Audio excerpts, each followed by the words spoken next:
Right.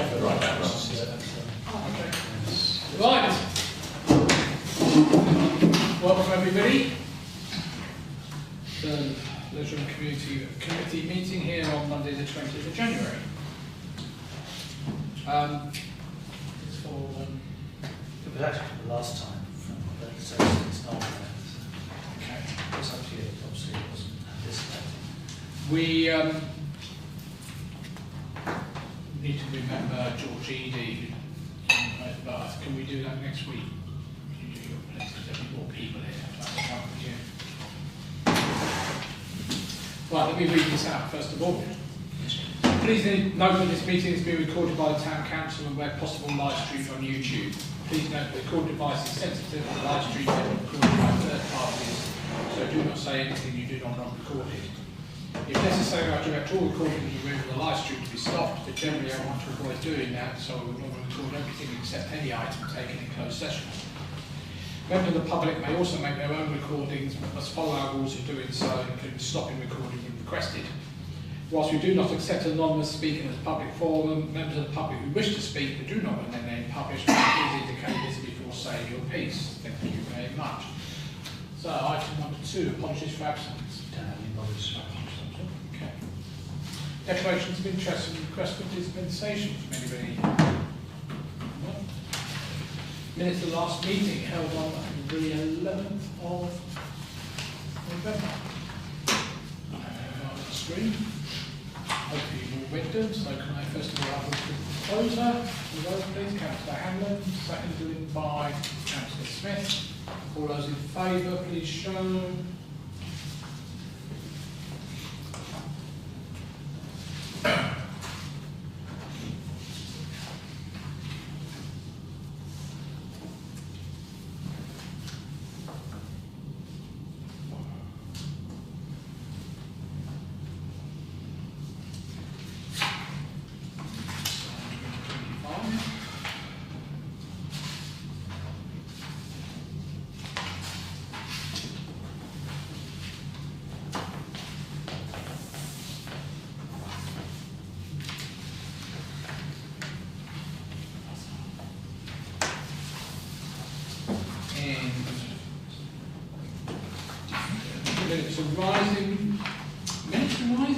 Matters arising. Not on the agenda.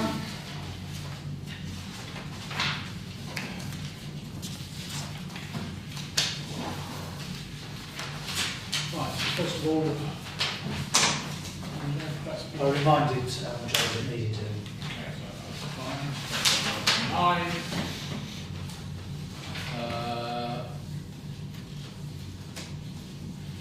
Spectrum's fees.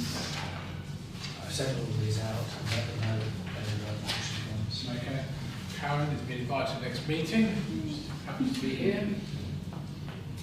The 2 grant requests there, so done. I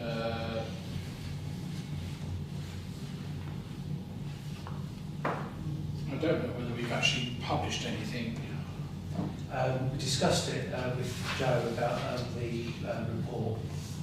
We've been busy with Yes, his mind's elsewhere. Joe is now off maternity leave for the next 4 weeks, I believe. Yeah. Did we send anything to Reach? We did. We did. Excellent. Lovely. That's all on. Right.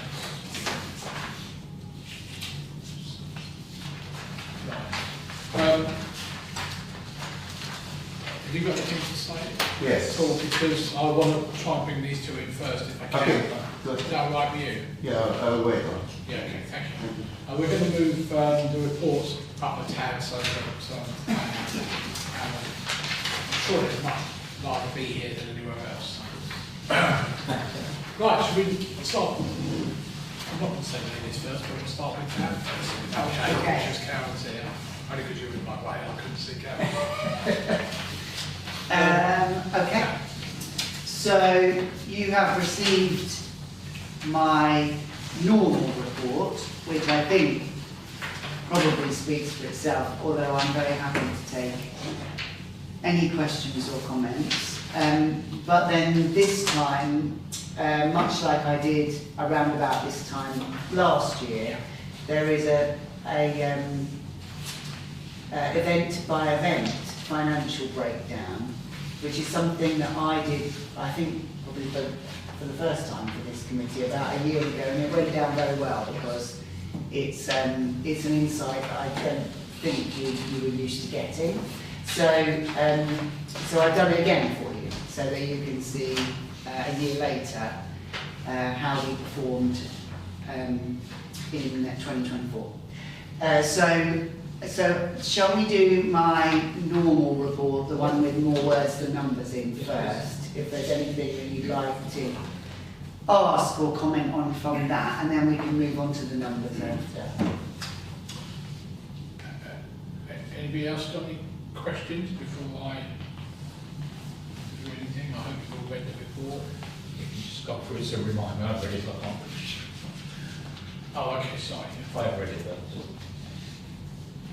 Do we, or when will we, have details of how well the pantomime did next? I would imagine by the end of this month. Okay, so next meeting maybe? Yeah, certainly by the next meeting because it's March, isn't Okay. it? So yeah. Yeah, very well received. Shame we didn't have a few more backsides on seats.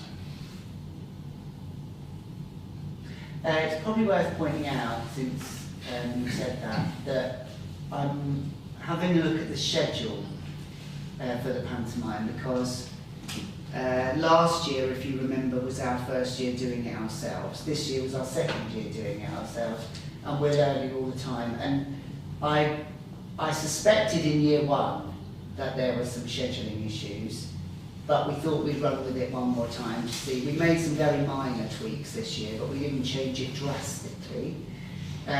But my fears were realised again in the main. And so we've done two things. One is that we today have published a survey to everybody that came to the pantomime, plus anybody that didn't, that might be interested enough to fill it out, asking about show times, so time of day, because when you are booking for a family, as I know with my two little ones, time of day is key, and it's different whether it's a weekday, a weekend, term time, outside of term time. And so in order to try and get it more right than we're currently getting it, I mean it's not terrible, but I don't think it's quite right, we're publishing this survey asking our audience for their ideal start times, so that we can respond to that more directly.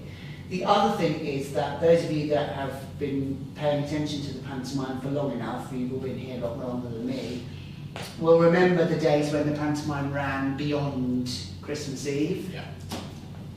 And so I'm looking at a new schedule this year which takes us to New Year's Eve. So we might open a bit later, because those early days aren't that popular, to be honest, because everybody's still at school and, you know, it doesn't feel Christmassy yet. So, but we don't want to lose the school audience, because we get hundreds and hundreds of school kids through the door now. So we're striking the balance between enough performances before the schools break up that we can service all of the primary schools that want to come, but then running the pantomime later so that after the schools have broken up, when we're in the sort of golden time for selling pantomimes, when everybody's looking for stuff to do and feeling Christmassy and celebratory and all of that, and people are off work, that we can maximise on that period, which is really between Christmas Eve and New Year's Eve. And so next year's, well actually this year, isn't it, pantomime will probably look quite different in terms of the way that it's scheduled, but I think to the better. And it's as a result of having done it for 2 years and learnt, you know, what works and what doesn't really. Yeah, I think the timings, you and I spoke about during the show run. I know I had a few comments from people I know who said, I just can't get there. It's 6 o'clock at night, it needs to be later. But equally, you wouldn't go beyond New Year. I know some pantomimes do like 2 or 3 days beyond. Well, we might, but I'm not sure if we want to make such a big jump straight No. away. Because I think what we need to be careful of is not just selling to the same people over and over. You know, if we're going to extend the run, we need to be sure that there are more audience to fill it. You see what I mean? Are you able to announce the new pantomime? The title? Yes. Oh yeah, sure, it's not a secret. We're going to do Beauty and I the know Beast. you are, sorry. Yeah. Sorry, I do What know. part are you playing, John? Sorry. What part are you playing? It's all right. So that's the first one. So you're saying you don't want to lose like this, the school is, so is there a bit of a balance to be had then? Because obviously if you're going to be between Christmas and New Year, that's when the schools are off, so there's more chance of getting more families in, That's right. but there's less chance of getting school. That's right. So That's right. So that's what that's the balance I'm talking about. So what we're trying to do is looking at the data from the previous 2 years, which is when we've really built our school audiences, because that was my thing. I wanted to get more schools in, because I couldn't understand why we only got pantomime that weren't getting schools. And now we've got hundreds coming, but I don't want to lose them. So we've looked at the days that they've consistently booked for, and what we're trying to do is do a schedule that still has those days. But it's the days before. Daytime, isn't it, for the schools? It's Daytimes, yeah.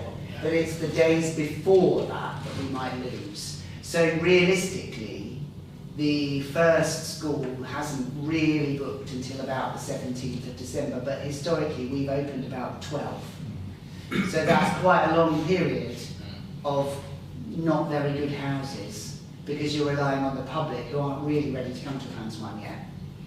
So that period between the 12th and the 17th feels to me, I mean we haven't concluded anything yet, but it feels to me like that's a bit dead. And we'd be better to open a bit later, play to the schools from the 17th to the 19th, which is when they all come, because they all want to come at the end of term, and then go further into Christmas for families. That's what I think. Basically two separate blocks, as it were.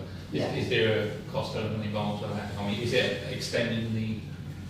No, it doesn't, cost-wise, it doesn't make any difference. Because we're still employing the cast and everybody for the same overall amount of time, they're just starting with us later. Could we just go for single shows up till? So at the moment, the plan is that we will, on the schools days, Yeah. so none of it is for sure yet, but let's say the schools days are the 17th to the 19th. Yeah. The plan at the moment is that we will phone the schools that came on the 17th, 18th and 19th this year, make sure they want to come back, get them booked in, and then if there are any more schools that want to come, we can always add a show, rather than put a show on, say, and then it doesn't sell. See what I mean? Because the cast are contracted anyway, so frankly, you know, we can add as many shows during their contract within reason as we want to, because they're here anyway. So I think we'll do it that way round with the schools, and then when we kick in with the public family time, the schools will have broken up, and so we can go straight into 2 show days more confidently, because they'll fill out more easily, because everybody will be free. So my last question, so what do you attribute the extra 3,000 in takings to? Well, we did do better. It has grown. So it's not a negative story, it's a positive story. We've definitely built from last year. But I think we could do even better by refining the schedule. Yeah, there were some days where the people on seats was noticeably down, wasn't it? Where you may not be there all the time, but certainly I was there for virtually every show, and some of them were only half full. We need to get those people on the seats if we can. But what was good was the kids. I had a load of kids I did hear saying, "Oh yeah, I saw it last week with the school, and I wanted to come again." Which is good. Sorry, cut out. Yeah, well, I'd like to congratulate you on the shows of putting on pantomime as well, first of all, on that. So it must have been, I know you're saying there wasn't many seats being filled. On the early part. Yeah, well, that's what I'm saying. It's getting popular from last year, obviously, so there must be more overall, more seats have been filled. As I say, you're getting good reviews as well, which is brilliant. And hopefully, with you rescheduling it, which I fully back on that, we'll get more people on seats, more people coming. Because word must have got round, surely. Especially amongst the school children. Yeah, I think so. I think it's also more concentrated advertising as well. You know, there was quite a, because you also had the footage that was really built from it was possible, but you know, to be able to put that online as well. That's not the same thing this year. That must have made a few more people. Yeah. Brilliant. Great, thank you. Anything else on pantomime before we move on to the Michael Rosen coming in? I believe he's going into the schools, he's not coming in actually here now, is he? No, so the original plan was that Michael Rosen was going, much like Anne Fine did, we're going to come to the Arts Centre and the schools would come to us. But Michael Rosen is nearly 80, and so understandably, there's only so much he'll do in a day because he gets tired. And so it felt to me like a bit of a waste to bring him all the way from London and then only get one show in which 200 kids could benefit from, because he's a massive deal. And so it felt like a bit of a waste to me. So what we did was we had a word with the schools and said, actually, rather than coming to the Arts Centre, if he came to you, could you fit more in? And the answer was yes. So he's doing one school at 11:30 in the morning, and then another one at sort of 2 o'clock in the afternoon or something. But because the reason it's better is, well, number one, the school in the morning, their hall can take 350 rather than 200, which we would be limited to here. So immediately more kids will benefit. But the second reason is that because the afternoon slot, they are already at school, it means that it's possible because they're still on the school site, so they can get their buses and the parents can pick them up.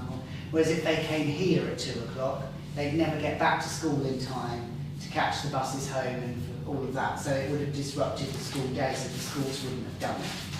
So by taking the mountain to Muhammad, as they say, it's meant that we've got 2 hits in a day. Had he have been perhaps a bit younger and more, therefore a bit more flexible in what he could do in a day, we could have done it here because we could have started earlier. But at nearly 80 years old, he just didn't want to get from London to here any earlier than 11 o'clock, and I don't really blame him. So we're making the best of the day, and so consequently, instead of 200 young people, we'll probably hit closer to 500, which I think if you're going to bring, possibly the biggest name in children's literature in the UK to Haverhill, you might as well get as many kids to the door as you can. Okay. Anything else on here? We've got the dinosaur thing coming up. The final thing, I guess, is the important one, is the Arts Centre improvement side of things. I presumably haven't had anything back yet. No, apart from an annoying email from National Lottery Heritage Fund saying because of Christmas it's going to take them longer than 20 days. Although what difference it makes, I don't know, because it's 20 working days anyway. But there you are. So we will hear, but maybe not. It'll be a bit longer than 20 days. Of course, they don't say how much longer. Perhaps it's more days because of celebrations, they've got to get over it. Yeah. Possibly. But anyway, as soon as I know, you will know. Right. And on to your analysis. Yes, so, I suppose what this is really telling you is that many more of our events now are not requiring subsidy, which is good. I think possibly another thing that it's telling you, which is what I told you in my previous report, is that the Joke Jam comedy nights are still one of the ones that seems to fall flat on its face. But as I said to you in my last report, we've revamped all of that now, and as you will see in this report, the first one of the new style comedy nights is now completely sold out. So we're turning that around. So hopefully the red in the comedy line, in the next time you see this, will not be red anymore. We may even make a bit of money, heaven forbid. And then I suppose the other thing is that the other thing that consistently comes out as red, you may notice, is the kids' shows. Now, that's really because the price point for a kids' show is so low. So, you know, most of our children's theatre shows that we bring in are, you know, £5, £8 maybe. And so you need an awful lot of people to really make that work.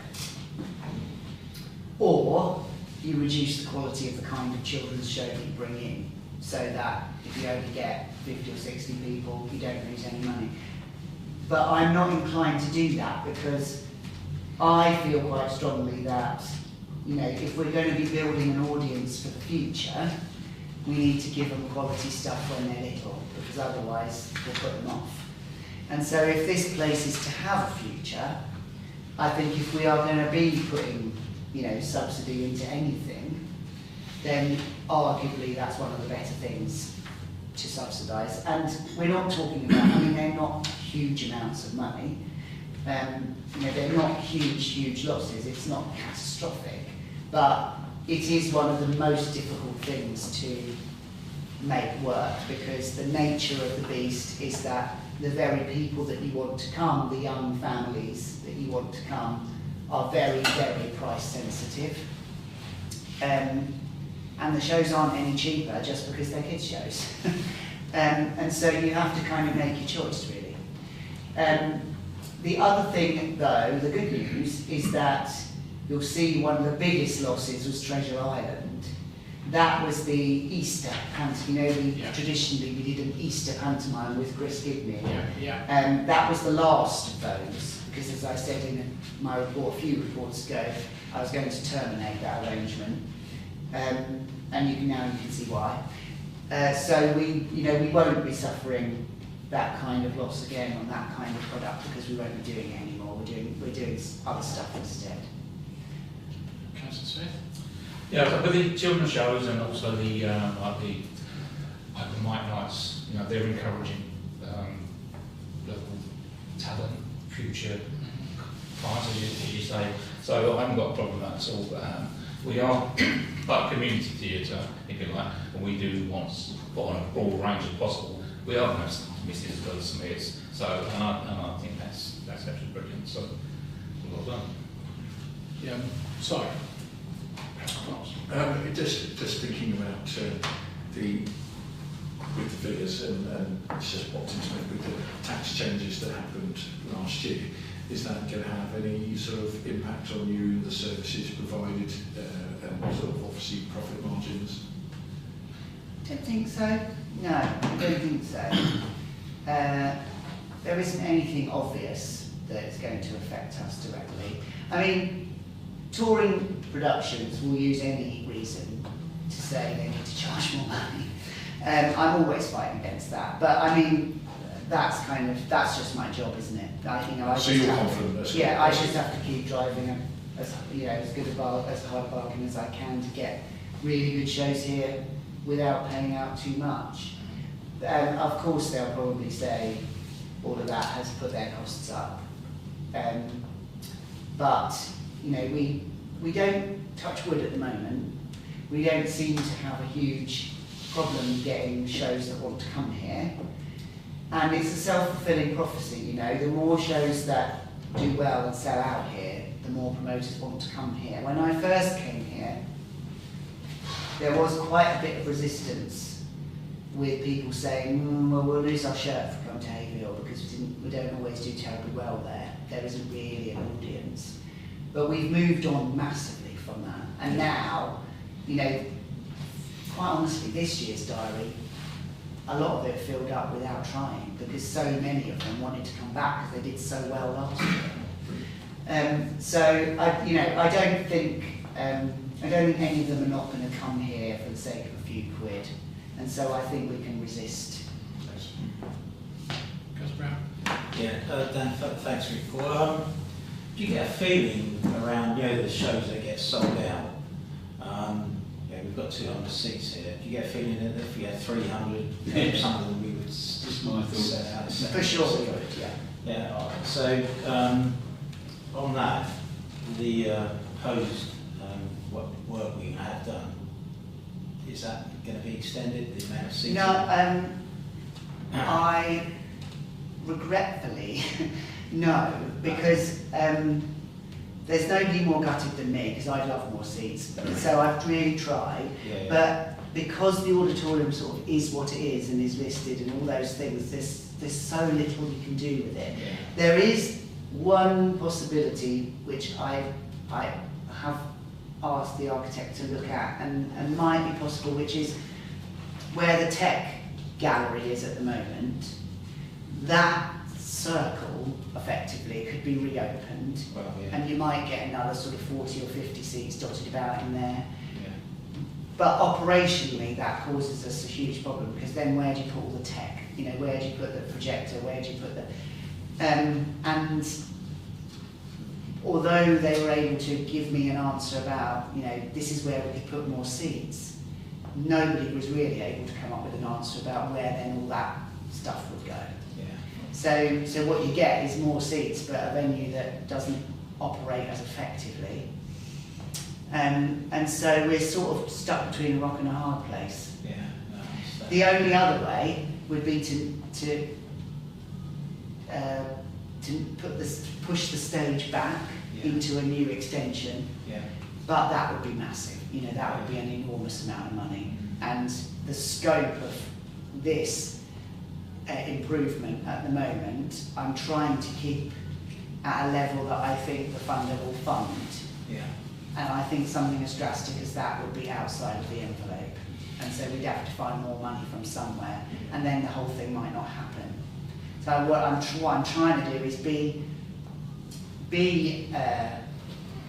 realistic, but also ambitious, and strike the balance. Yeah. But I'd love more seats. Yeah. And also, it's a self-fulfilling prophecy, because if you've got more seats, the bigger shows want to come. Yeah. So we could get even bigger shows that would sell even more, because they know they can make the money.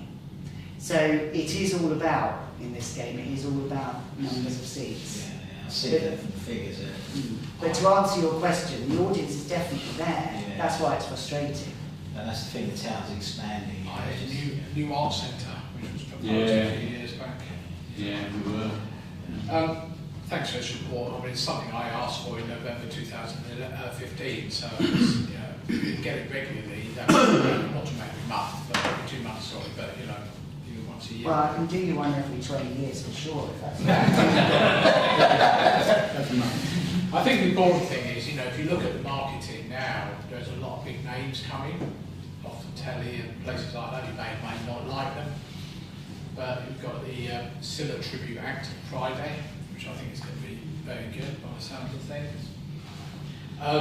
Go back to young people's sales. I think one of the things is, and we spoke about it during pantomime, is we probably in those sort of shows need to bring some of the bar sales out to the auditorium to encourage people to go and get their ice creams, to go and get their whatever it is, because we noticed that during the pantomime, difficult to get people off their seats because they're not there normally on the pantomime, so we have it sold, but we couldn't do it this year because of the fire exits, but it's something to think about anyway, because I noticed the thing.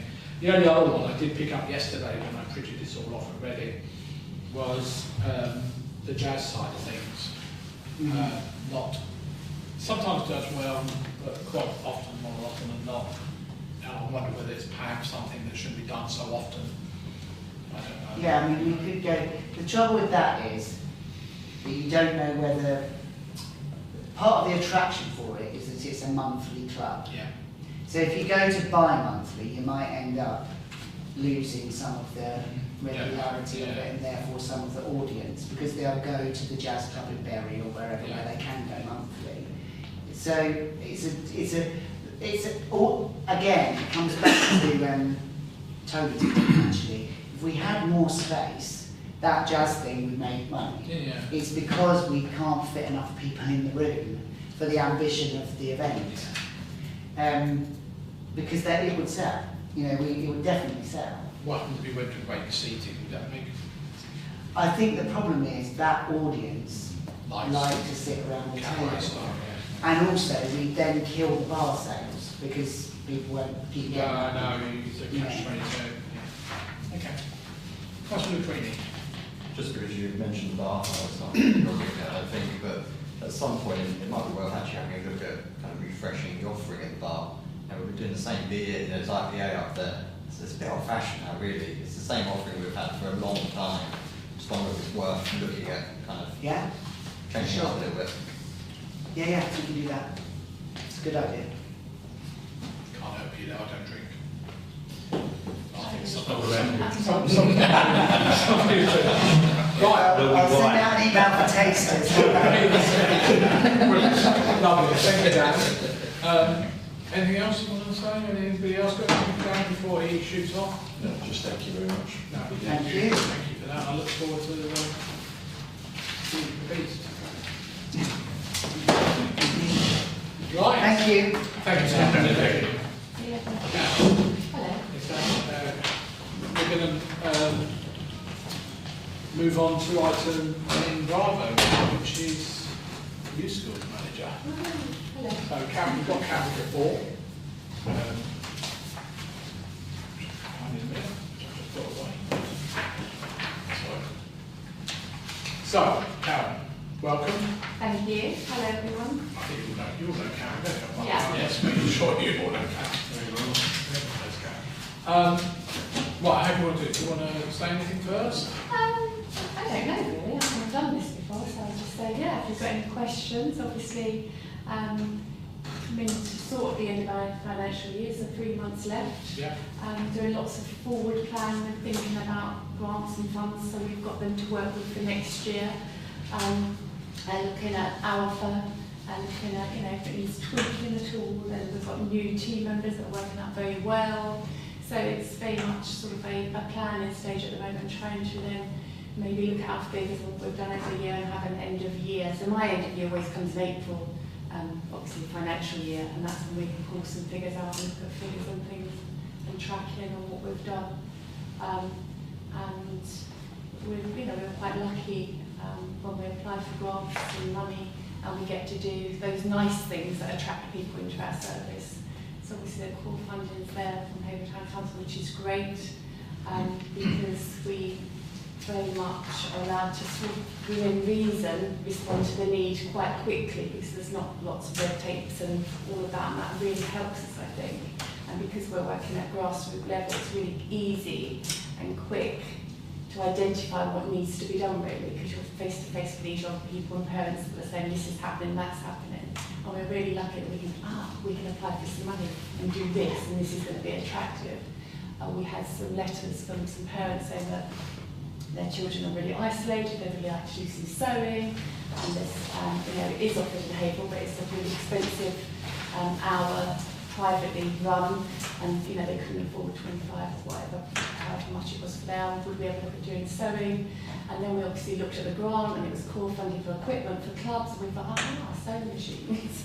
And we got it, and we won it, which is really good. And then we were able to respond to those parents that said their children were a bit isolated, they wanted to work on their confidence, make friends and build a skill at the same time. So I think it's really nice that we can respond to need quickly, look at grants and make our offer as attractive as we can. Because if we just say, come in and do your CV with us, they don't want to know. It's not something they're itching to go leave their home for, especially the hard to reach ones. If we say, come on in, we're doing an art project for a little while, and then slyly, after building a really good relationship with them and finding out what buttons we need to push for them to progress, and they were able to get them to do their CVs with us. But it's really important that we keep on making that offer as attractive And also with the cost of living crisis, you know, people, you know, children don't always go to clubs now, always do the things they were doing in the past because parents could afford to do that. So the Wellbeing Hub is a prime example. They get out, you know, they do something, they mix with both schools mixed together, they do an activity, they build their confidence, and you find the ones that need the wellbeing help will come and seek you out, come and sit next to you at the table and say, oh, at the moment this is happening at home or that's happening. So the ones that really need the wellbeing support actually come to you quite naturally when they recognise you and, you know, you build a relationship and had a bit of a chat with them. So I think that we're just really lucky that we're able to respond to the need because you don't restrict us too much and we can identify the need and then try to set about doing something to fill that gap or to help those young people that are finding it hard to take the next steps for whatever reason. Yeah. Did I talk less then? Sorry. Just an offer really. I'm quite happy. I've done calligraphy sessions where I could look at writing and developing writing with access. Happy to do that if you want me to do it. Just let me know for sessions before. I've been a teacher, so that's right. Maybe I'll get an email and have a chat. That'd be good. Thank you. Councillor Smith. Keeping it together. Thank you, Karen. It's always good to be always helpful to read your reports. It's one of that's just we like to read the good things that are going on in the town.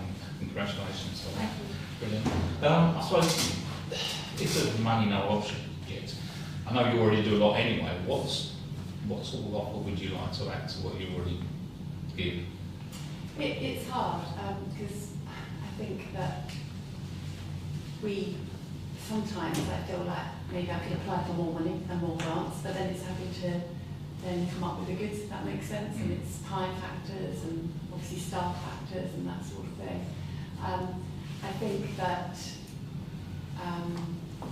mental health is huge, as we all know, and I think that an area that, you know, is a mental health area, a hub, something is a really good idea, and I know there's talk about one in town and all that sort of thing, but I think that young people sometimes have barriers to going to where grown-ups are going and that sort of thing. So I have applied for some money from the lottery to see if we can make a bit more of a hub area, so we can have just young people coming for advice, more of a drop-in, so there is someone there, there's something always on or something always available to speak to them. At the moment, our projects are very timetabled in, so we can reach as many people as we can. So would you say that's the biggest pressing need, I suppose? My most pressing need, if I'm honest, is not anything that we can do anything about. It's about having an education, a further education, more on offer in Haverhill. So for 16 to 18 year olds, as we all know now, they have to continue at school. It's not an option; they have to, or get into an apprenticeship. But in Haverhill, you have to do a 40-mile round trip to get that education, and you have to pay for a bus and all the rest of it. So the town is getting bigger and bigger. West Suffolk have just moved in and they've just told us that they won't put anything on but under 19-year-olds. And that's not, you know, their plan is not to service the under 19-year-olds. So we've got this lovely, you know, lovely area, lovely classrooms, but you have to be 19 to be able to go in there and learn. And so 16 to 18-year-olds who are not ready for one reason or another, or not able to go to college, you know, their further education 16 to 18 suffers, and that's why we have neat things like we do, because, you know, if you live in Bury, you walk down the road. If you live a couple of miles away where there's a train station, you jump on the train. But here you're talking at a good hour, and you're talking leaving the house at 7, 8 and getting home in the morning and getting home sort of 5-ish, 6-ish. And they're young kids that aren't always ready to learn. It's a really long day. So we've got WS. We have got WS. That's that whole age group. That is the age group, and I'd like to think that would expand. But we're still only really doing employability skills. We're really doing maths and English. You know, we're looking at further education, all that they offer, all those nice courses that attract people to go and do a further education. Isn't really being offered in Haverhill at the moment. We've got a better offer. But, you know, the size of our town now, I really feel that there should be more on offer. And West Suffolk don't really want to bite, do they? Because we've had a couple of Colin and I have had meetings with, they're not really biting. I think one of the difficulties they have is what we were talking about. I think they kind of accept that it would be good, but the numbers don't add up for them. And because they're focused, obviously they're based in Bury St Edmunds, one of the issues I have is they don't have a natural pool of potential tutors here, and they were really sort of concerned they would be stretching, so they felt they'd be servicing Haverhill from Bury. And the argument that, well, this is a fresh pond you never fished in, how do you know that there's not people here who do it? So I think we just need to do more pushing and work on it. Yeah, we have done some work, and we've got someone with WS coming. That was hard work, but we eventually got them here. That looks like it's going to grow again this year, which is really, really good. Yeah. Thank you. Yeah, thanks, Karen. Good to see you down here. We always enjoy reading, as Dave said, your reports. That's some really terrific work. Do you think, who's it actually down to around the decision around the 19 plus and not actually having training for youngsters? I think it's done obviously to West Suffolk College, and when he got the news confirmed a couple of days ago that they wouldn't be offering anything to under 19-year-olds. And I think that's come from their adult age. They want adult education there, which is classed as 19 plus. It's funding purposes really. It's all about the funding. Yeah. It's really disappointing. Yeah, we sort of earmarked some maths going on, which was good. So Yeah. they overflowed from WS, and now they just pulled the plug. Yeah. And it's worth saying, I mean, that's further education, but any school will tell you that sixth form is a drain on the resources. Yeah. It's subsidised by Western School. Yeah. It's just the funding system. And sixth form's great, and it's lovely we've got one in Haverhill, but again, you have to be intelligent enough to study at that level. So you have to have your 5 GCSE passes to get onto your level 3 or your A-level courses. So again, your child isn't clever enough, but again, there's no sixth form, there's no education in Haverhill for you. And that's not fair either. That's a really disappointing thing. If you live in Bury, Cambridge, the world's your oyster. Yeah, absolutely. And once again, it's Haverhill kids who really have got the need, but missing out. That's the other main issue is, even if you do go to Bury, it's the transport. I mean, the last bus back, I think, is 5:15 or something like that, isn't it? Yeah. So that isn't so good, and it isn't that reliable. Something we all need to work on, I think. Try.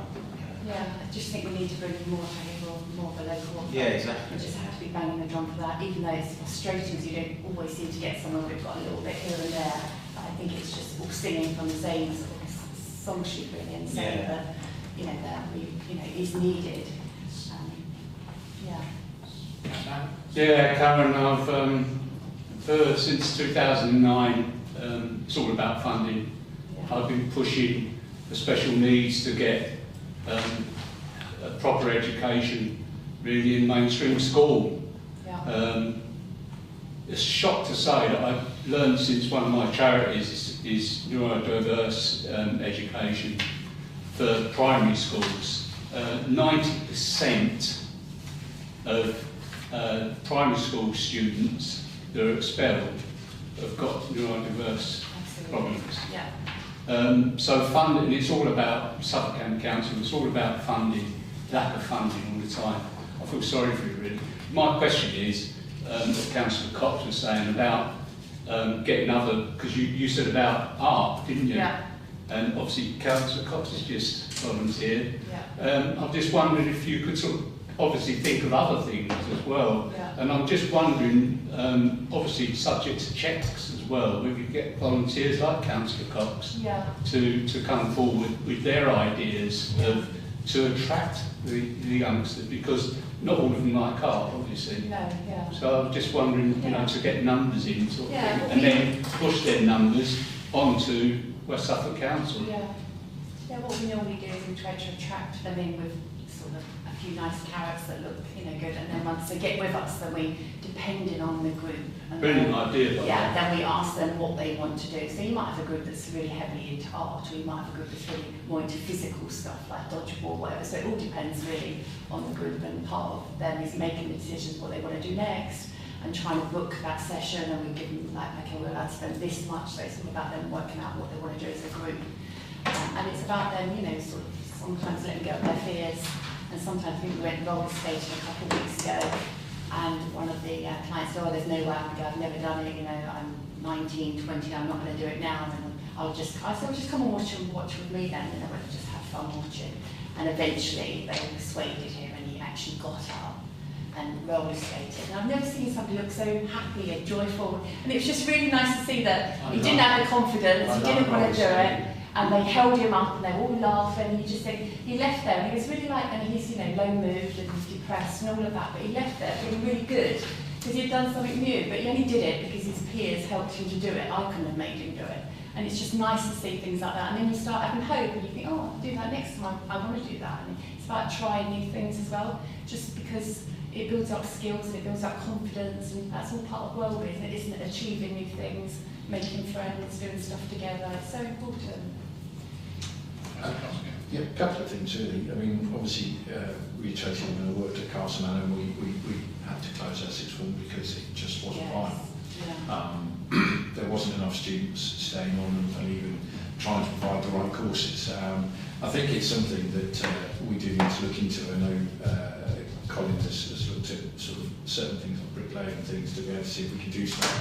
And I do think we need to, and I wonder whether we could look at putting something in the agenda for One Haverhill at some point to say, look, it's something we need to invest in for the future of the town to make something happen, rather than just talk about it. Because working in education, some of the things that we do miss, lots of small businesses are running or would take on an apprenticeship where you could start providing a level of education, but it needs some coordination. Initially, we might find there's a lot of providers providing a course that we could tap into, like forestry. You know, yeah. I worked in Bury St Evans, and they used to take a group to do some forestry once a week for a day. Yeah. It's not easy, but I think One Haverhill could be one that we could say, look, we need to look at that. And I may be wrong, but I think if we're looking at moving things forward, that could be a massive step to say, look, we have to invest in this for our town. As a growing town, when we're looking at the disparity between numbers of actual people living here compared to Bury St Evans, and they've got a massive setup, we need to start moving that forward. And I think we've raised it something to really probably take on a bit further. And I was a little bit surprised from saying, because I know from, and things may have changed, but talking to loads of myself, that they were really trying to get some stuff off the ground. I'm assuming that is now from conversations that's just been canned. Yeah, just a couple of emails, but obviously do check for yourself, because obviously messages get relayed and sometimes misread. But yeah, I got a message on Friday saying that there wasn't a number of any under 19. I mean, it's worth saying that this came through the One Haverhill Education task group anyway, and that's the reason why we ended up sat around the table with West Suffolk College. And to be fair, they were doing the mathematics, they weren't against the idea, but it just doesn't add up in the current funding stream. And unfortunately, it's I mean, we were talking about a relatively small, low-cost affair, but it kind of got shifted a little bit to a much larger premises on Hollands Road, which worked in terms of the capacity, but the capacity for that building is actually reflected in rent, but the capacity way exceeds the number of young people in Haverhill who need that service. So when you say, well, it's only the young people who would actually sign up for it who are going to generate money on the government's kind of multiplier, and because it's such a big provision, it was woefully short of covering their costs. And we sat there while they did the mathematics. We could find a smaller venue, but again, it's the capital cost. As always, and you'll hear this whether it's health, whether it's education or whatever, it's always the same message. You take the risk, build it, provide it, and if it's there, then we'll start using it. I suppose as well at WS, they didn't want, they were, oh, we don't know where to come to Haverhill or go to, I think it was Southern, I'm not sure, somewhere else.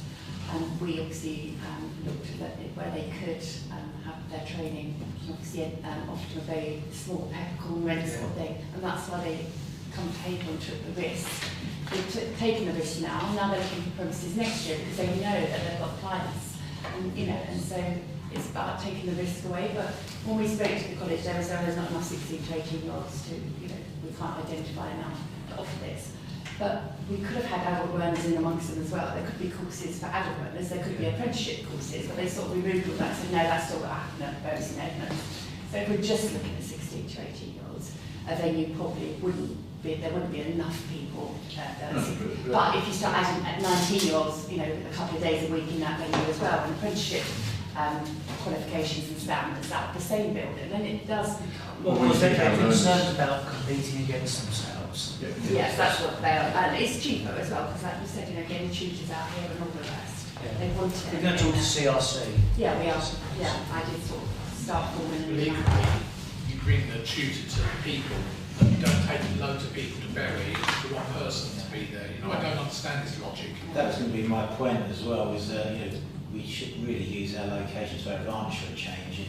Let's talk to CRC. Yeah, I used to work with CRC for like 10 years, so a long time ago, but yeah, absolutely. You know, Yeah, absolutely. I think the West Suffolk College aren't there in place. No, but I do think it's also balancing from farmers. If you're going to get something around competing, it's finding possibly a niche that people are going to come. And I think the other side is, and I agree with everything you said, yes, you do have to build it.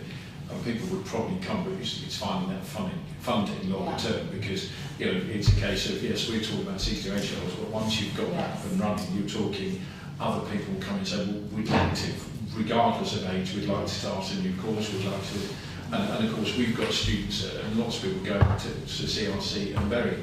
And actually, the reverse can happen if you're offering enough that they can start. But of course, that's not going to happen overnight. You've got to have something established, which is a positive. And maybe we need to be looking at West Suffolk, Douglas training to help them grow and see what they can help us do by us sort of working closer with them if they're willing to buy and see that. I think it's about pinpointing a couple of really sort of maybe really popular courses and trying to scale them and roll them out, and then like you say, it gathers dust, doesn't it? And then because it's successful, you can't. But it's, I mean, it's strange because, you know, we're in a rural area.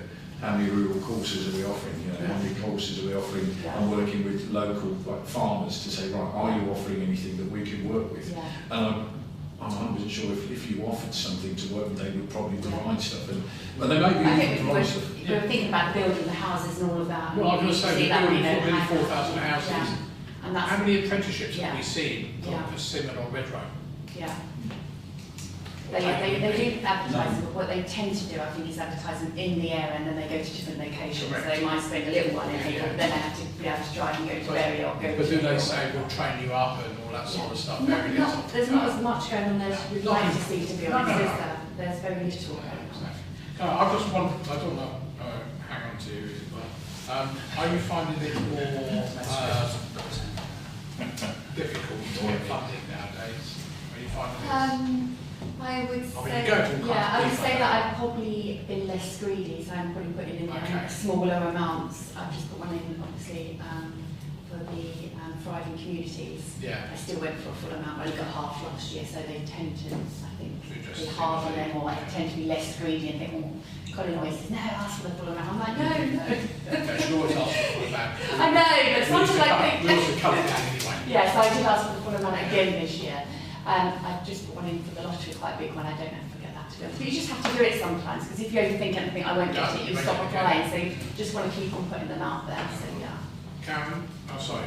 Yeah, I was just thinking, so obviously the reason they don't want to offer a psychology because they've got their own offer in Bury, and they don't want to spread over the different locations. But do we know how many people actually travel from Haverhill to West Suffolk for sixth form, and is Samuel Ward at capacity? Do we know that? So is Samuel Ward sixth form at capacity? I don't think it is, but I think it's better this year than it was last year.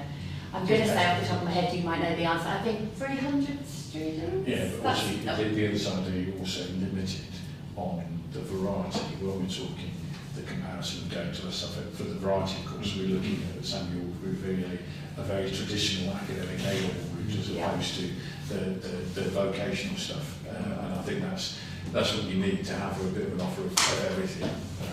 So they'll be limited. It's good there's something, because obviously Newmarket hasn't got anything at all. So then are people going to Bury for the academic subject role? Some of them will go for the academic. I mean, CRC, Yeah. you definitely get, I mean, that's because of the reputation of going to Cambridge for Yeah. your sixth form Absolutely. education, so you will get that. And Hills Road as well. Yeah. So you'll get a student saying that they want to go So to Port Hills Road. Oh, what's the other one? Long Road, Long Hills Road. Road. Hills Road is the big one. And also, you will get people that want to do something like you said, that's not an offer in Haverhill, so they will No, that's fine. definitely want to do But something. I bet there's a load of young people every day who go to the same course in Bury, maybe in different They do, classes. they absolutely do. You think you add all those together, Yeah, it'd be worthwhile having something here. Yeah. There's a model in Ipswich, I forgot the name of it, which we've had Lofty backed up, Heights, Lofty Lofty Heights, which kind of does exactly what we've been talking about, and they did it through a lottery bid. And so we were basically concentrating on trying to get it done without having the delay of the lottery bid. But that is one option that we could look at do a major lottery Yeah. funding application No, to do it ourselves. I know, I mean, I know we were working at Castle Manor, we were looking to set up another school to look at more specialist in, and we could apply to the government, we could still apply, I'm sure, for a similar thing as well, especially if it's a more formal college that you're trying to set up, so there's probably other avenues there that could be done too. no, the Lofty Heights is a really good model, actually, we should go over there and visit them, and they look really, yeah. Right, anybody else got any other questions for Karen? Thank you as usual, Karen, for Thank your you. report. Okay, As usual. thank you all for your Sorry, support. you know, it'd be nice to see you occasionally, just to, Say hi. just say hi. No, I Thank can you. see you. Thank you, Karen. Thanks, thank you. Cheers. You are more Bye. than welcome to stay if you wanted to. It's okay, maybe next time. Bye. Right, we'll carry on with 10 Charlie, which is zone and youth work, and let's get that section out of the way. Obviously, the report, as you already know, about the sad passing of George, young George, only 19. Those of you who didn't know him, he was such a nice life to come. Hopefully, we'll have a proper formal thing next Monday. Again, Sandra's comprehensive report. I don't know why, with also the analysis of the stats as well, which we'll come on to when we start next week. We'll start talking about budgets and things. Any questions at all on this one? I'm sure it gets longer and longer, this one, doesn't it? That's questions.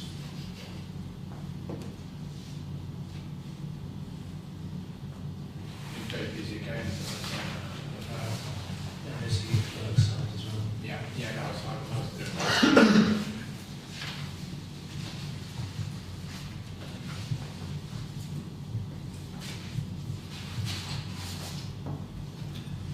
Could I just ask one question, please, Chair? On the parties,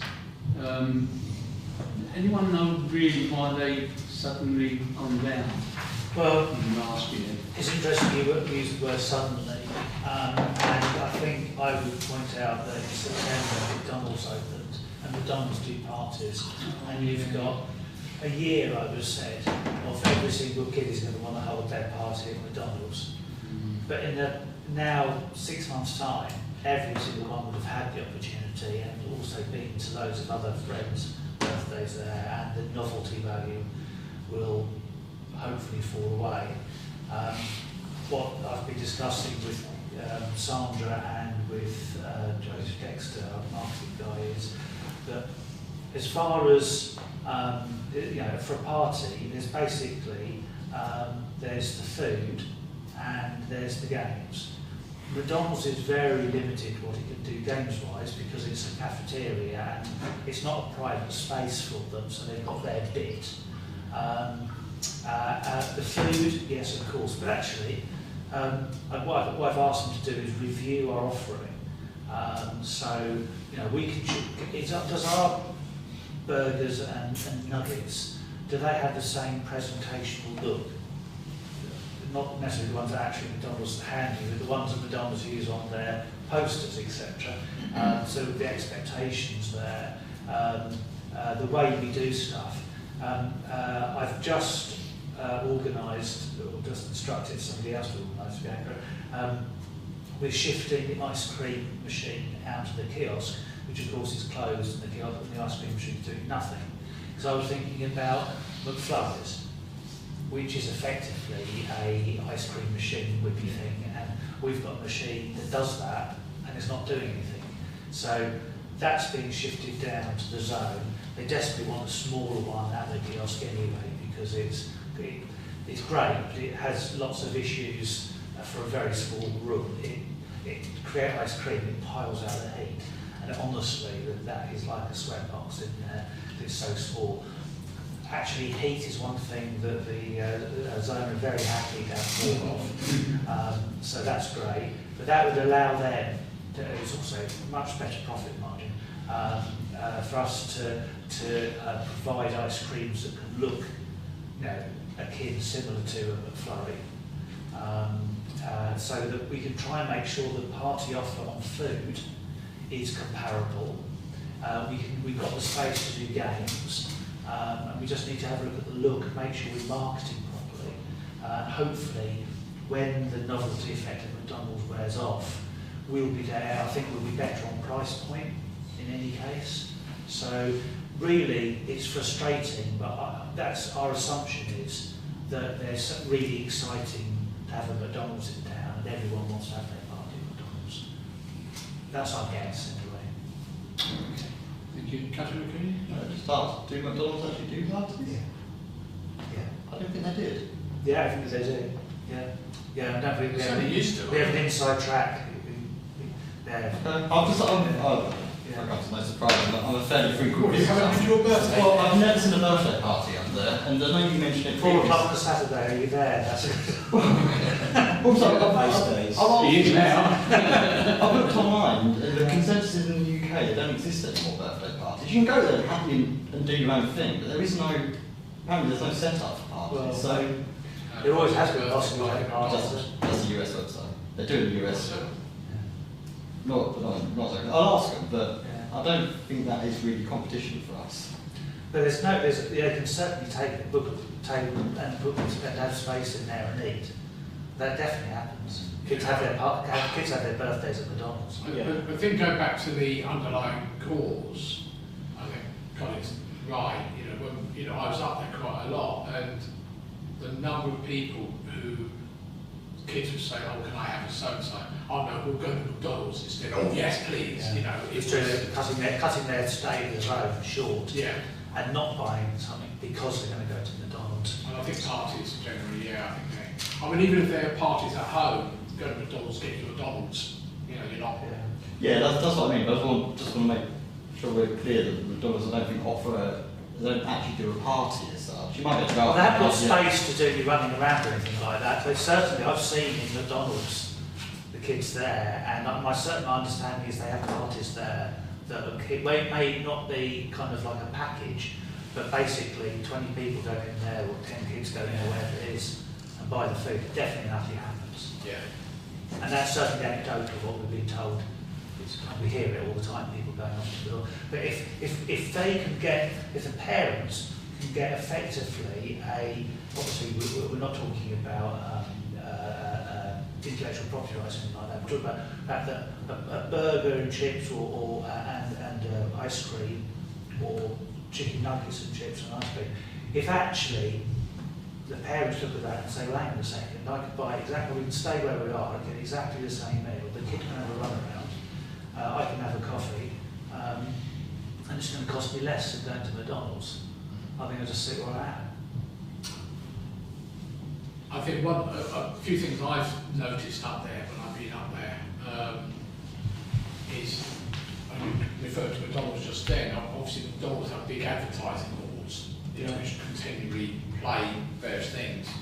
Not necessarily saying I like them, is we do nothing like that. We have a menu, and that's it. So if you're saying to the kid, what would you like?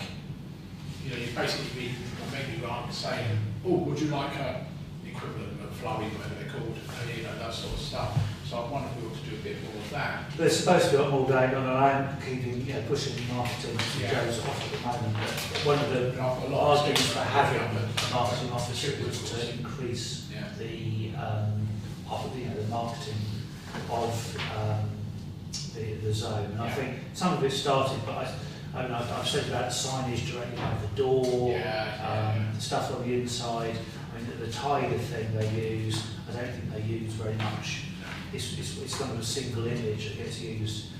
So I think there's a lot more they can do to make it more of an experience going there. And by strange coincidence, I've just finished programming for the till system meal deals. Good. So there you go. I don't know if that's a trademark or something, but I don't want to say it anyway. But, We get meal deals at Tesco's as well, so I think it's probably... oh yeah, I guess it's okay. Right. Anything else on zone or youth work? No? Thank you very much. And I'm sorry, Edel, you've waited so long. That's right. No, just like I said at the NJ show last year was brilliant because CJ, who was the main entertainer, and his band was great. They put on a wonderful show, and at times I thought it goes back to Jackson and stage there, and his vocal was so brilliant. And I do hope that the committee, if it's possible that he is back in England, that the committee can consider rebook him again because it was a sellout show. And he also suggested that he will be widening the scope of the band and also the floor act with more dancers in. So really it's something to look forward to if he returns back here. And I mean, Dan obviously does all that. We don't get involved in the nitty-gritty of, we don't get involved with telling him, or we can't tell him that, you know, you must book these people. All we can do is recommend. But we'll certainly pass a recommendation on. yes, but he's not here now. yeah, but if you have a successful show which it's sold out, obviously, Well, we do bring them back, yes. It speaks for itself. Also, that straight was brilliant. A bit loud though, they could tone it down a little bit, but they were brilliant. And I like the way in which the guitarists they have this thing between them where they will stop and tell a little story and create a camaraderie. That was brilliant. That was brilliant. So it's good to see that they have re-engaged them back again for me. So that's brilliant. And also the ticket prices is okay, affordable to actually able to have the hall up there filled and all the seats filled up. So I think 90% of the time we have no control over ticket prices.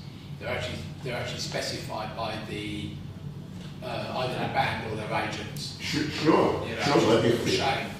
I agree. But if they are good enough to actually impress and actually put on a great show that pleases all of us, it's worth paying that money if you can afford to pay.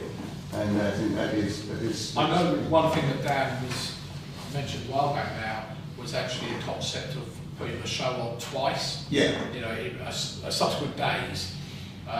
You know, if it's really selling well, that's right. You know, like a lot of places do. You know, adding a new show. So. Indeed, yes, it's good because if we look at some of the arrangement here with ticket price in comparison with the Apex, if that band go to the Apex will be charging £40 and all that, which is, you will never charge that here because obviously they've got 200 seats, yeah. That's right, so that's it. So it's good to be able to engage the act and also great entertainers that will come, and the prices are set at a certain figure which is affordable, and that's good, and you get a full house. And as he said that you don't have to actually what they call subsidize, too much subsidy to. No, not like we used to. Yeah. That's right, they pay for itself. Wonderful. Yeah, I quite. Lovely. Brilliant. Thank you very much. Thank you. Yeah, appreciate it. Right, shall we move on to item number 7, bus shelter, consider the budget of 7,700. The free version of the bus shelter. Is this in bad condition? It's. I think that we even own one, aren't they? No, well, we own a few around town. I don't know, This particular one is just up from the school, and there's, I think there's 5 panels, perspex panels that have been kicked out. There's a metal strut that's missing. I think it's repairable, but if we had to replace it, it'd be 7,700. I suspect the actual bill will be way less than that because they'll be able to clean it up and replace the missing panels. And the metal bar that's missing, the brackets are still there. And from what I can see from the other side, it's a kind of a hollow metal box that is riveted in place. So it should be repairable. Go on, Councillor Brown. How much does it get used?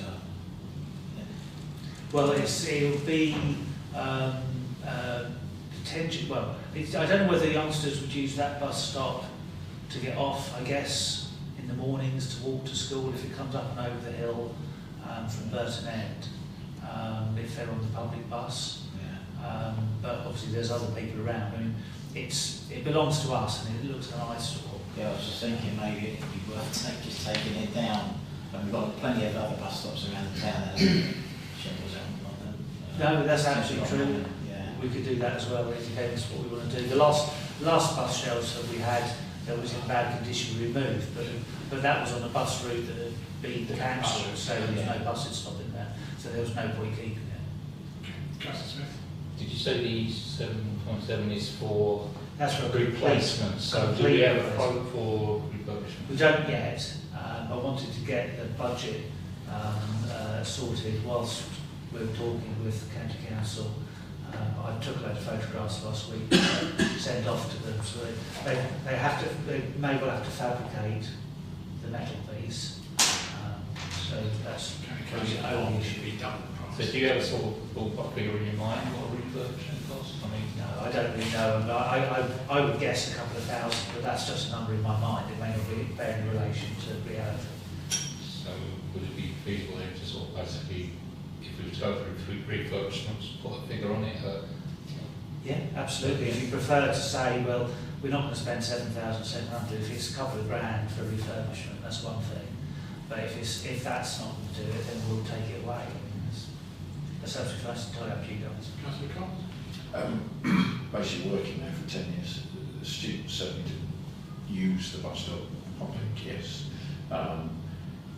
My view would be obviously down to yourself really, but I think I would probably more go to Councillor Brown if you feel that it's not overly used and it's not really something we need to be having there because lots of other bus stops don't have the shelter. And I'm not going to be harsh, but I think the fact is if you've got something there, certainly as students they may be more tempted to sort of hang around and maybe do something they shouldn't do. But from my perspective, I'm not against necessarily refurbishing it, but if unless we've got a burning example, people saying, oh, it's great to have had a bus stop there, it'd probably be nice to maybe talk to see if we can get any feedback of people actually appreciating having the bus stop before we do anything, because, or not do anything, but make it safe, obviously. But I think It's not unsafe, but it may be.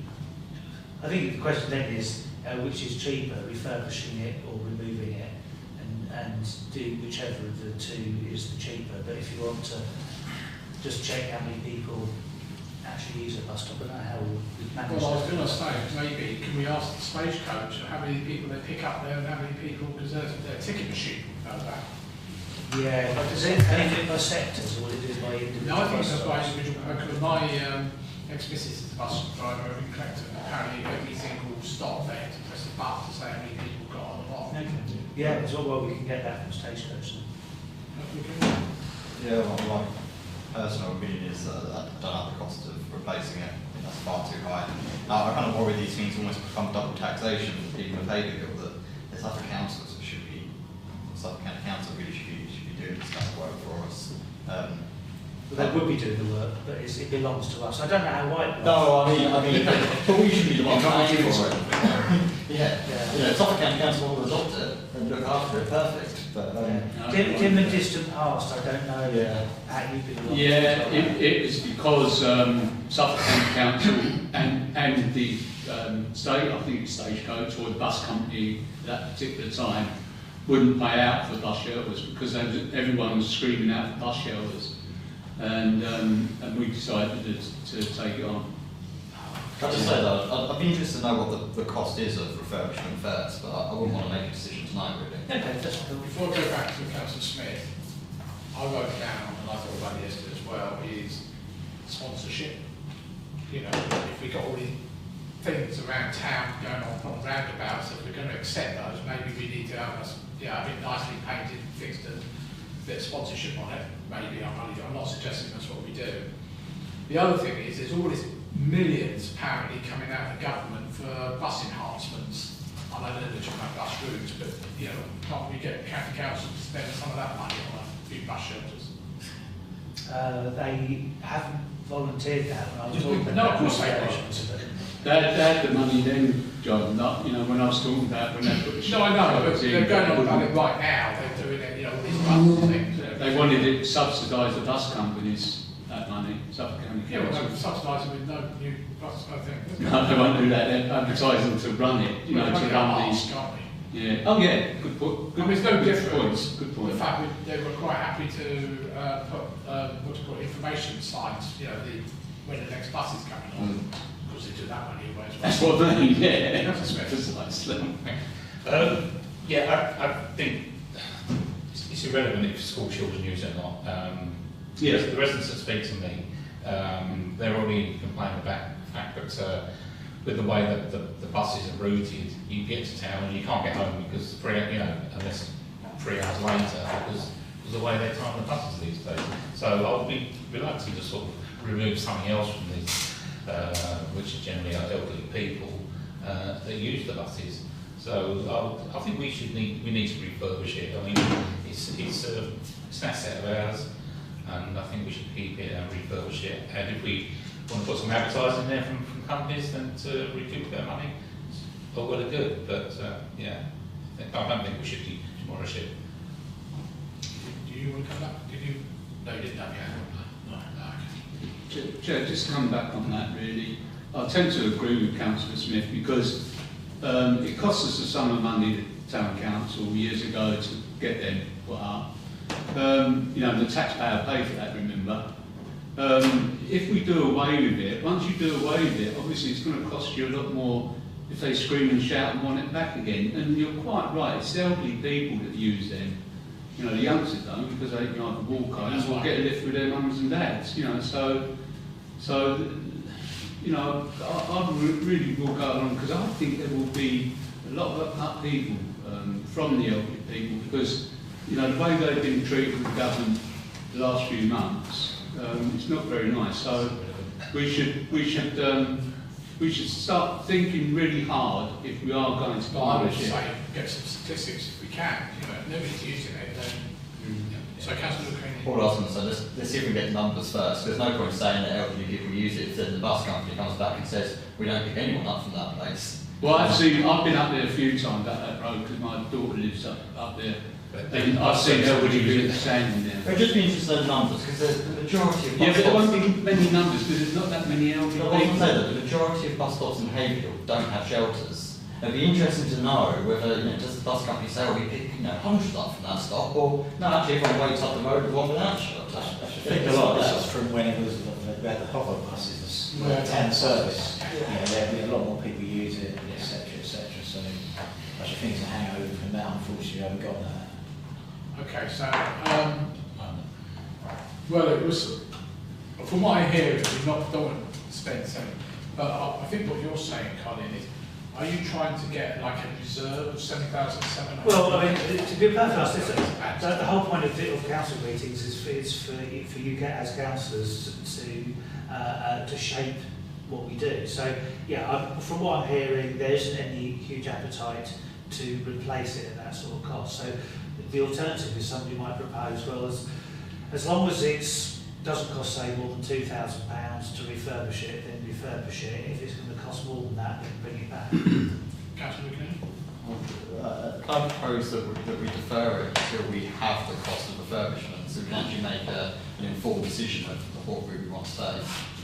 But do you want to include it in the budget. No, spending out of this year's budget, which is Okay. why I'm kind of Okay, keen to be fine. able to actually get the kind of green light to go ahead, because the chances are we may not get that and figure through, and then we'll be spending out next year's budget. It will take a while to quote. I hope that means as well that, you know, if we, rather than me proposing like £2,000 it comes back and it's 2,500, it's got to come back anyway, we can just wait and see what it really We've costs. got another leisure meeting before the end of 4th of the March election. there is, yes. Yes. Yeah. So it's possible we'll have the right numbers. No, okay.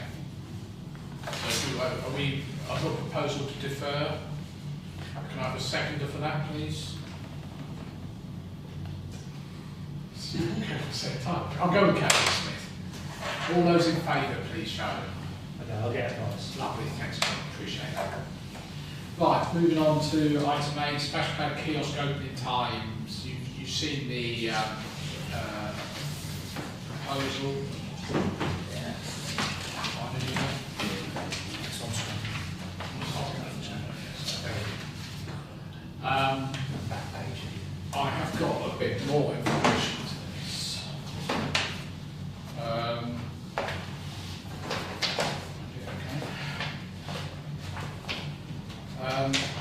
Just as a slight addition to this bit more information is, and I'll give you an example of other splash pads nearby. Cambridgeshire, the whole of the four splash pads in Cambridgeshire don't open until the last week of May, and they actually shut on the first week of September when the schools go back. St Albans, a bit further away, is mid-July to the first week of September, and even further away, Wimbledon is mid-June to the first week of September. Some only open early April for weekends only. Possibility. That's about the splash pad itself. In terms of the kiosk, where you've got more data for that up there. Yeah, and the two are kind of hand in hand, because we need some form of light supervision of the splash pad, so when people have, if there's an issue, people can come and say something. Councillor Yeah, I'm personally happy with the proposal. It sounds sensible. All I would say is, if you can be flexible, if there is a heat wave in September, we can keep it open, or vice versa. That would tick the boxes for myself. The only other thing I was going to say is, can we make sure that the splash pad is 100% all ready to go when it does open, everything? Pump, Yeah, I'm already talking to nozzles.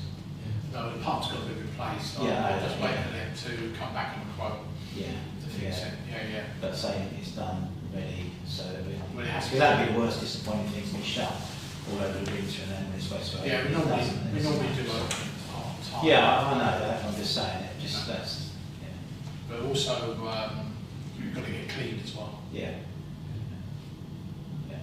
Sorry, Councillor Greeny then yourself. The only question is, I know it says we would be flexible with open longer if there's a hot summer, but are we able to be flexible the other way as well? That, if we're looking at the weather forecast and seeing in a week's time it's going to rain all week, are we able to be flexible and say, actually, we're going to shut? The difficulty with that is it's what's written on the sign, and if the sign says it's supposed to be open, I people suppose- kick off. I suppose I'm almost asking is, do we actually need fixed hours? Are we almost creating ourselves a problem and costing ourselves money that we're promising we're going to be open almost regardless of the weather? Well, the splash pad, the parents seem to not care about the fact it's freezing cold weather and freezing cold water. They throw their kids in there anyway. I suppose it's whether they're going to go and buy an ice cream, but that's... Yeah. More about the kiosk. Yes. Well, to a certain extent, but actually, opening. So this is just the kiosk, not the actual... Oh, I know, but for the splash pad, it's much harder to keep clean when everything around it is soaking wet and muddy, etc. And it's cleaned twice a week, and I think like 3 hours is the kind of time difference between cleaning it and something moaning it's not clean anymore. So just if it's dry underfoot, drier weather, the splash pad will stay cleaner. And of course, if it's drier weather and sunnier weather, the kiosk, as you can see, the figures up there, in August, it's double July. It's surprising, actually. It's such a small peak. Obviously, it's the school holidays. I mean, I can understand on a financial level why St Albans has such a tiny window open.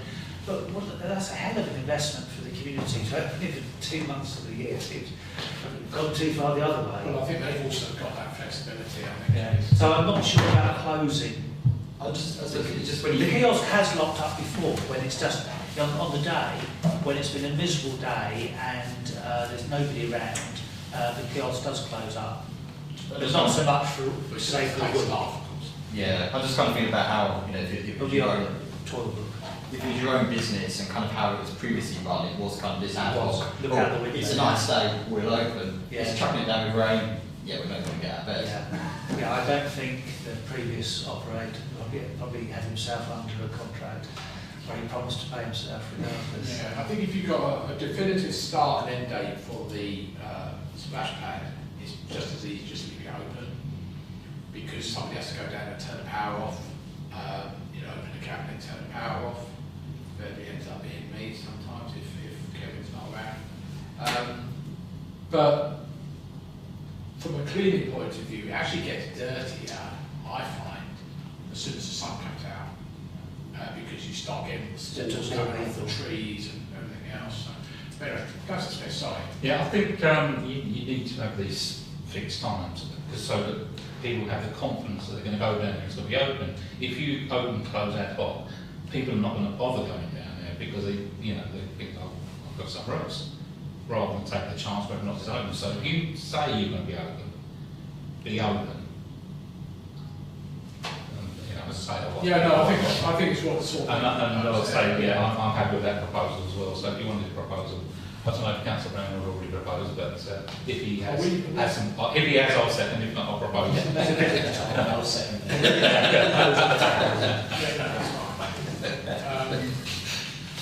On the kiosk side of things. Kiosk as well. Yeah, so we hope for the beginning of May. Of May half term. May half term, which is normally about the third week of May. 23rd. 23rd. Oh, sorry, in the glasses. 23rd of May. 23rd of May. Did you actually propose? No, I second it though. Right, so you're proposing, Councillor Brown is seconding, all those in favour, please show. There you go, let's get that one out of the way. Grant request. On the thing of, it was also mentioned on next week's plan. There's just over 17,500 remaining unspent with some grants coming up next week. Just over 10,000. It's really more for noting other than there's a request next week as well for some more money, so it will come down slightly. Yeah, it's worth saying actually that the Explore Outdoors programme, they've done what you asked and they've secured 661 towards that. So irritatingly, it was too late. No, that's fine. But actually it's 1,900 or something. So in theory, you could have actually made that decision here, but because it was still 2,000, when I published the agenda, had to go.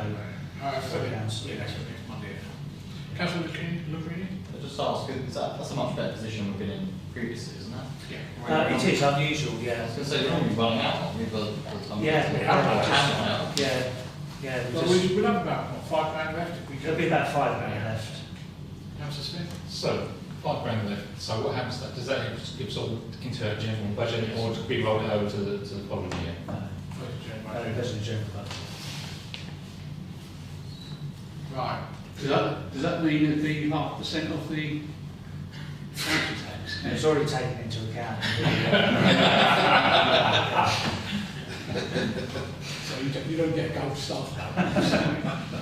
What do I give them? So that's really just something noted.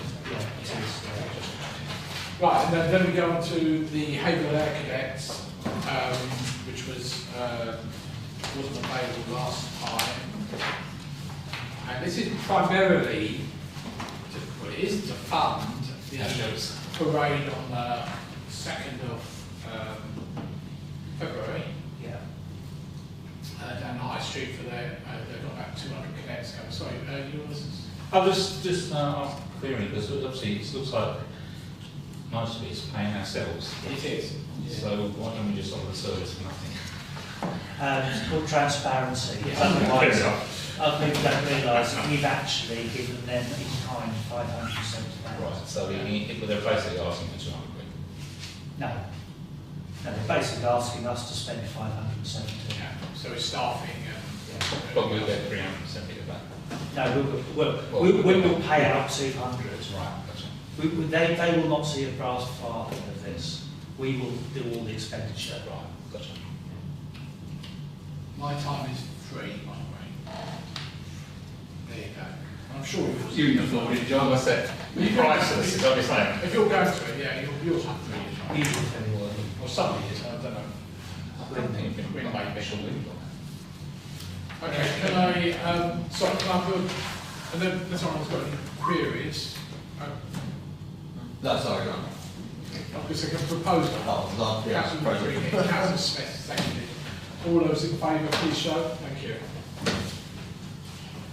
Right, no, any civic importance? No. Nothing. Okay, to adopt the minutes of the working parties for both civic and community.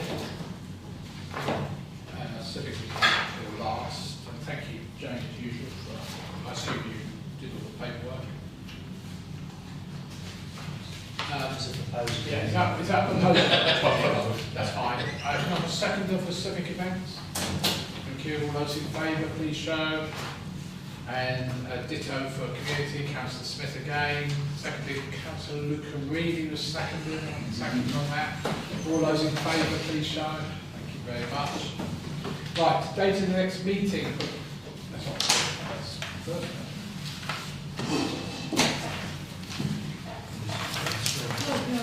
This was on my table. There is an old version. 4th of March. Next meeting. 4th March. Yeah, here. And item 14, closure at 2032.